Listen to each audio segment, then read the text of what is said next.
वर्णिवेशरमणीय दर्शनम मंदहासरुचिराननाम्बुजं पूजितं सुरु नरोत्तमैर्मुदा धर्मनंदनमहं विचिन्तये। असतोमा षड्गमय तमसोमा ज्योतिर्गमय मृत्युर्मा अमृतं गमयः। ओम शांति शांति शांति। अस्मद्गुरु समारंभां नाथयामून मध्यमां लक्ष्मी वल्लभ पर्यंतां वंदे गुरु परंपरा। આજની જ્ઞાન સભાની અંદર પધારનારા બધા જ ભગવદ ભક્તોને વેદાંતાચાર્ય પુરાણ ઇતિહાસાચાર્ય એમ ફિલોસોફી શાસ્ત્રી રાકેશભાઈના હેતપૂર્વક જય સ્વામિનારાયણ। ભક્તો, આજની આ જ્ઞાન સભાની અંદર આપણે બધા સદગુરુ ગોપાળાનંદ સ્વામીની વાતો વેદાંત સિદ્ધાંતથી વિરુદ્ધ છે આ વિષય પર થોડી વાત શ્રવણ કરશું તો બધા જ શ્રોતાગણો અને એમાં પણ જે લોકો આ ગોપાળાનંદ સ્વામીની વાતોને પ્રમાણ તરીકે માને છે એ લોકો તો એકાગ્ર મને કરીને આ પ્રવચન શ્રવણ કરે અને એને આત્મસાત કરી લે। તો સદગુરુ ગોપાળાનંદ સ્વામીએ પોતાના જીવનકાળ દરમિયાન 10 ઉપનિષદ, વ્યાસ સૂત્ર, શ્રીમદ ભગવદ્ ગીતા અને શ્રીમદ ભાગવત પર ટીકા ભાષ્યની રચના કરેલી છે। આ ઉપરાંત એઓએ એક વાદ ગ્રંથની પણ રચના કરેલી છે। આ પ્રમાણે કરી એઓએ સંપૂર્ણ પ્રસ્થાનત્રયી પર ભાષ્યની રચના કરેલી છે। વેદાંતમાં આ પ્રસ્થાનત્રયીનું ઘણું મહત્વ છે અને જે લોકો આ પ્રસ્થાનત્રયી પર ભાષ્ય કરી પોતાના મતનું પ્રતિપાદન કરે તેને આચાર્યની પદવી આપવામાં આવે છે। આ પ્રસ્થાનત્રયી પર જગતના વિભિન્ન આચાર્યોએ ભાષ્ય કરી પોતાના મતનું પ્રતિપાદન કરેલું છે। સદગુરુ ગોપાળાનંદ સ્વામીએ પણ ઉપનિષદો, વ્યાસ સૂત્ર અને શ્રીમદ ભગવદ્ ગીતા એના પર ભાષ્ય રચી વિશિષ્ટાદ્વૈત મતની પુષ્ટિ કરેલી છે। આ પ્રમાણે સદગુરુ ગોપાળાનંદ સ્વામીએ ઉદ્ધવ સંપ્રદાયના વિકાસને અર્થે સંસ્કૃતમાં અનેકો પ્રબંધોની રચના કરેલી છે અને એના દ્વારા એઓએ મુમુક્ષુઓને ભગવત તત્વનું જ્ઞાન કરાવેલું છે। હવે હાલમાં આ ગોપાળાનંદ સ્વામીના નામ ઉપર એક ગોપાળાનંદ સ્વામીની વાતો નામનું પુસ્તક છપાઈ પ્રસિદ્ધ થયું છે, પરંતુ એ પુસ્તકનું સૂક્ષ્મતાથી નિરીક્ષણ કરતા એ વાત સ્પષ્ટપણે પ્રતીત થાય છે કે આ પુસ્તક વેદાંત સિદ્ધાંતથી સંપૂર્ણપણે વિપરીત છે। આ પ્રવચનની અંદર હું એનું તમને દિગ્દર્શન કરાવું છું। જેમ કે ગોપાળાનંદ સ્વામીની વાતો પ્રકરણ 12 વાત નંબર 87 સ્વામીજી કહે છે કે વ્યાસ સૂત્રમાં એવી વાત છે જે બીજા અવતાર થાય છે કે જ્યાંથી આવે છે ત્યાં પાછા જાય છે પણ અક્ષરધામને કોઈ પામતા નથી અને જ્યારે પુરુષોત્તમ પોતે અક્ષરધામમાંથી આવે છે ત્યારે તે ભેળા બીજા અવતાર તથા મૂળ પુરુષ તથા પ્રધાન પુરુષ તથા વિરાટ પુરુષ તથા બ્રહ્મા, વિષ્ણુ, શિવ, ઇન્દ્ર, વરુણ, કુબેર, સૂર્ય, ચંદ્રમા, યમરાજા ઇત્યાદિ અવતાર તથા ઐશ્વર્યાર્થી તે સર્વે પુરુષોત્તમ પધારે ત્યારે પૃથ્વી ઉપર દેહ ધારે છે અને એ સર્વે પુરુષોત્તમના ભક્ત થાય છે. ત્યારે એ જેને ઉપદેશ કરે ને જે સત્સંગી થાય તથા ત્યાગી થાય, ત્યારે જો એને મહારાજની સાથે હેત થાય તથા ધર્મ જ્ઞાન વૈરાગ્ય અને મહાત્મ્ય સહિત જો ભક્તિ કરે તો તે સર્વે અક્ષરધામને પામે. પણ એ અવતારાદિક અહીં સાધુ તથા સત્સંગી તથા બ્રહ્મચારી રૂપે પુરુષોત્તમના આશ્રિત થયા હોય અને તે સાથે જે જોડાણો હોય તો તેને તેઓ પોતાને ત્યાં લઈ જાય છે અને એ અવતારાદિક તે તો જ્યાંથી આવ્યા હોય ત્યાં પાછા જાય છે. હવે અહીં આ વાતોની અંદર કોઈ ગોપાળાનંદ સ્વામીના નામ ઉપર આ વાતો લખનારો એવું કહે છે કે વ્યાસ સૂત્રમાં એ વાત છે જે બીજા અવતાર થાય છે તે જ્યાંથી આવે છે ત્યાં પાછા જાય છે પણ અક્ષરધામને કોઈ પામતા નથી. ભગવાન સ્વામિનારાયણની કૃપાથી અમોએ લગા 3 વર્ષ પર્યંત ગુરુદેવના ચરણમાં બેસી શ્રી ભાષ્યનું અધ્યયન કરેલું છે. અર્થાત કે વ્યાસ સૂત્ર પર રામાનુજાચાર્યજીએ જે શ્રી ભાષ્યની રચના કરી છે તેનું મેં અધ્યયન કરેલું છે. પરંતુ એમાં કોઈ પણ જગ્યાએ સ્વામીએ અહીં જે વાત લખેલી છે એ જોવા નથી મળતી. આ ઉપરાંત શાંકર ભાષ્ય મધ્વાચાર્યજીએ વ્યાસ સૂત્ર પર જે પૂર્ણ પ્રજ્ઞ ભાષ્ય રચેલું છે તે, નિમ્બાર્કાચાર્યજીએ વ્યાસ સૂત્ર પર વેદાંત પારિજાત સૌરભમ નામનું ભાષ્ય રચેલું છે તે, શ્રી વલ્લભાચાર્યજીએ વ્યાસ સૂત્ર પર અણુભાષ્યની રચના કરેલી છે તે, રામાનંદ આચાર્યએ વ્યાસ સૂત્ર પર આનંદ ભાષ્યની રચના કરેલી છે તે, અને મુક્તાનંદ સ્વામીએ વ્યાસ સૂત્ર પર શારીરિક મીમાંસા તથા બ્રહ્મસૂત્ર ભાષ્ય રત્નની રચના કરેલી છે તે, એ બધા જ ભાષ્ય અમે અવલોકન કર્યા. પરંતુ એમાં એક પણ જગ્યાએ સ્વામીએ અહીં જે વાત કરેલી છે એ વાત જોવા મળતી નથી. વધારે તો શું કહું, સદગુરુ ગોપાળાનંદ સ્વામીએ વ્યાસ સૂત્ર પર સૂત્રાર્થ દીપિકા નામના એક પ્રબંધની રચના કરેલી છે, અર્થાત કે ટીકાની રચના કરેલી. એમાં પણ આ વાત જોવા મળતી નથી. તો પછી આ વાત આવી કેવી રીતના? સદગુરુ ગોપાળાનંદ સ્વામી તો આ વાત ક્યારેય પણ કરી શકે નહીં, કારણ કે એવો તો સર્વજ્ઞ હતા, એમને બધી જ ખબર હતી. એઓએ પોતે પ્રસ્થાનત્રયી પર ભાષ્યની રચના કરેલી છે અને એમાં પણ વ્યાસ સૂત્ર પર એઓએ ટીકા ભાષ્યની રચના કરેલી છે. હવે એઓએ પોતે જ વ્યાસ સૂત્રની અંદર આ વાત લખેલી નથી, તો પછી આ વાત આવી ક્યાંથી? સ્વામી પોતે તો ક્યારેય કરી ન શકે. અને એના પરથી જ એ વાત સિદ્ધ થાય છે કે આ વાત કોઈ અભણ અજ્ઞાની મનુષ્ય લખેલી છે, કારણ કે વ્યાસ સૂત્રની અંદર તો આવું કશું જોવા મળતું નથી. અહીં પ્રારંભની અંદર જ લખેલું છે કે વ્યાસ સૂત્રમાં એ વાત છે જે બીજા અવતાર થાય છે તે જ્યાંથી આવે છે ત્યાં પાછા જાય છે, પણ અક્ષરધામને કોઈ પામતા નથી. આ વાત પણ સંપૂર્ણપણે ગોપાળાનંદ સ્વામીએ જે ગ્રંથનું સંપાદન કરેલું છે એનાથી સાવ વિપરીત છે.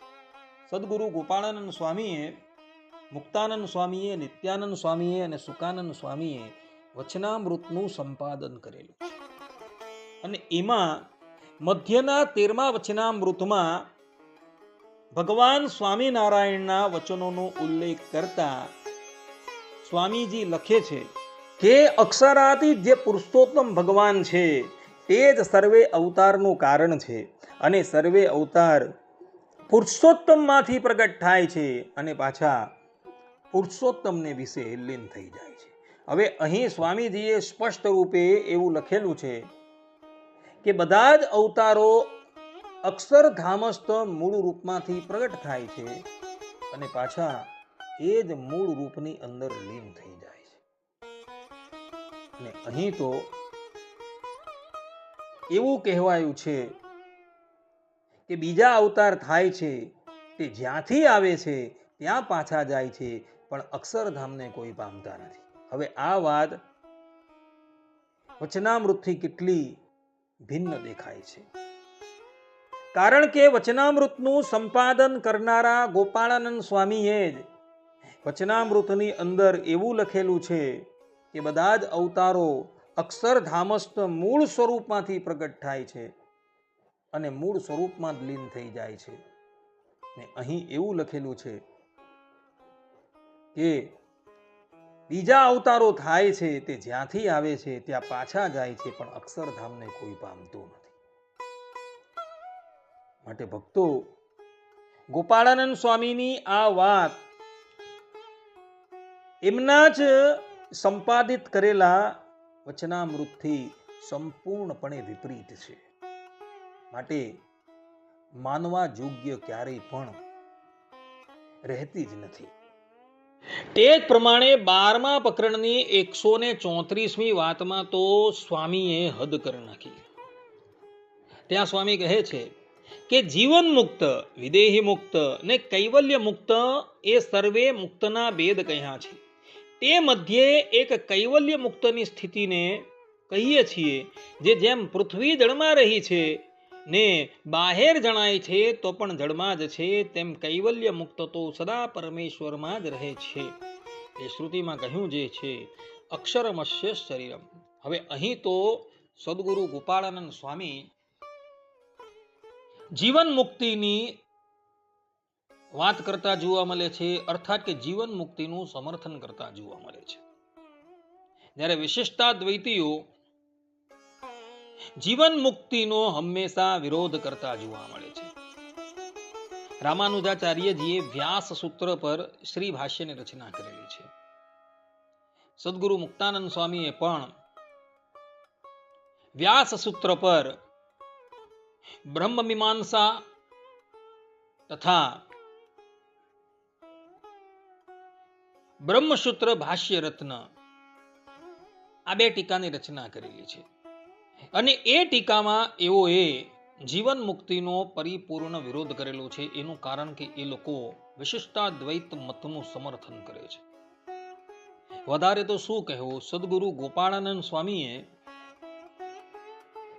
વ્યાસ સૂત્ર પર સૂત્રાર્થ દીપિકા નામની ટીકાની રચના કરી છે. તો એઓએ પણ વ્યાસ સૂત્ર ભોગે ન તું ઇતરે ક્ષપયિત્વા અથ સંપદ્યતે, આ સૂત્રના ભાષ્યમાં 4.1.19ના ભાષ્યમાં જીવન મુક્તિનો નિષોધ કરેલો છે. ત્યાં સ્વામી લખી રહ્યા છે કે ઇતરે એ પ્રારબ્ધ કાર્યે તે ભોગે ન ક્ષપયિત્વા અથ બ્રહ્મ સંપદ્યતે બ્રહ્મ પ્રાપ્નોતિ. અર્થાત કે પ્રારબ્ધ ફળ ભોગવાઈ જાય, જ્ઞાની પુરુષનો અધિકાર પૂરો થાય ત્યારે તે જ્ઞાની પુરુષ બ્રહ્મ વિદ્યાને પ્રભાવે મોક્ષ પામે છે. આ પ્રમાણે સદગુરુ ગોપાળાનંદ સ્વામીએ જીવાત્મા દેહ ત્યાગ પછી જ ભગવાનના ધામમાં જઈને મુક્તિનો અનુભવ કરે છે એવું કહેલું છે. ત્યારે આ વાતની અંદર તો સદગુરુ ગોપાળાનંદ સ્વામી જીવન મુક્તિનું સમર્થન કરતા જોવા મળે છે. વ્યાસ સૂત્રના ભાષ્યમાં સ્વામીજીએ પોતાના સ્વમુખે જીવન મુક્તિનો વિરોધ કર્યો છે.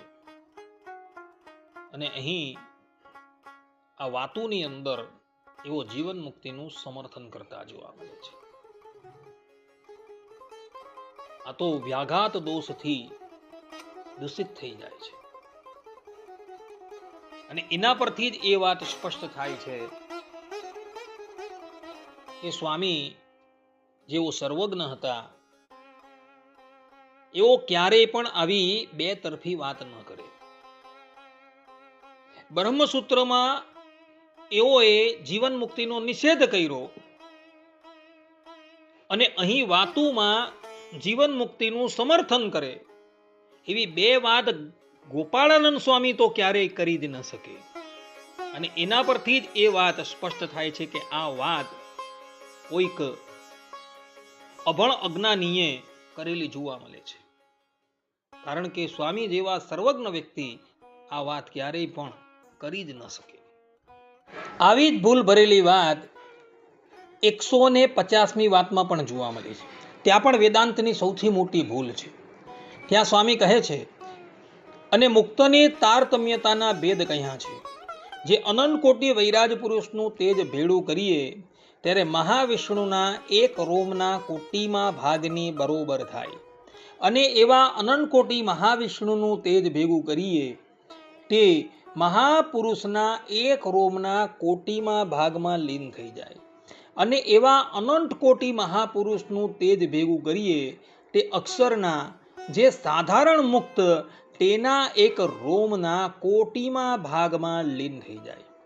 અને એવા અનંત કોટી મુક્તનું તેજ ભેગું કરીએ તે અક્ષરને વિશે રહ્યા જે મધ્યમ નિર્વિકલ્પ નિશ્ચયવાળા મુક્ત તેના એક રોમના કોટીમાં ભાગમાં લીન થઈ જાય. અને એવા અનંત કોટી મુક્તોનું તેજ ભેગું કરીએ તે અક્ષરના જે મહામુક્ત છે તેના એક રોમના કોટીમાં ભાગમાં લીન થઈ જાય છે. અને એ સર્વે જે અક્ષર મુક્ત તે સર્વેનું તેજ ભેળું કરીએ તે અક્ષરના એક રોમના કોટીમાં ભાગમાં લીન થઈ જાય છે. અને એવા અનંત કોટી અક્ષરનું તેજ ભેળું કરીએ તો પુરુષોત્તમ નારાયણના એક રોમના કોટીમાં ભાગમાં લીન થઈ જાય છે. તે પુરુષોત્તમ નારાયણ એ ભક્તિ ધર્મના પુત્ર શ્રી હરિકૃષ્ણજી મહારાજ આ પ્રગટ પ્રમાણ છે એમ જાણવું. હવે અહીં આ વાતની અંદર વેદાંતની સૌથી મોટી ભૂલ દેખાય છે. અહીં સ્વામીએ મુક્તોની અંદર પણ તારતમ્યતા બતાવેલી છે અને એના દ્વારા એના ઐશ્વર્યમાં પણ તારતમ્યતા બતાવેલી. સ્વામીએ અહીં ઉત્તમ, મધ્યમ અને કનિષ્ઠ મુક્તોના ભેદ બતાવેલા છે. પરંતુ આ વાત સંપૂર્ણપણે ગલત છે. એનું કારણ એ કે ભગવાને જે શાસ્ત્રને પોતાના 8 છઠ્ઠાસ્ત્રમાં માન્યતા આપેલી છે એ વ્યાસ સૂત્રમાં 4:4:21 આ બાબતનો મુક્તાનંદ સ્વામીએ તથા રામાનુજાચાર્યજીએ વિરોધ કરેલો છે. અને આ બંને જણા વિશિષ્ટાદ્વૈત મતવાદી છે. વધારે તો શું કહીએ, સદગુરુ ગોપાળાનંદ સ્વામીએ પણ વ્યાસ સૂત્ર 4:4:21 ભોગ માત્ર શામ્ય લિંગાચ આ સૂત્રના ભાષ્યમાં સ્પષ્ટ રૂપે એવું કહ્યું છે કે મુક્તોને ભોગની સામ્યતા જ છે, પરંતુ એની અંદર કોઈ પણ જાતની તારતમ્યતા નથી.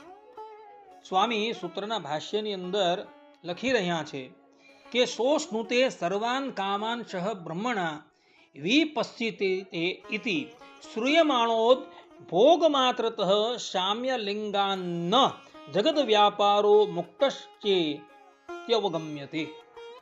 અર્થાત કે પરબ્રહ્મની સાથે સામ્યતાની સ્પષ્ટતા કરતા આ શ્રુતિ વાક્ય કહે છે કે સો સ્નુતે સર્વાન કામાન સહ બ્રહ્મણા વિપશ્યતે. આ શ્રુતિ વાક્યમાં માત્ર ભોગની જ સામ્યતા કહેલી છે. માટે મુક્ત આત્માને જગત વ્યાપારમાં અધિકાર નથી.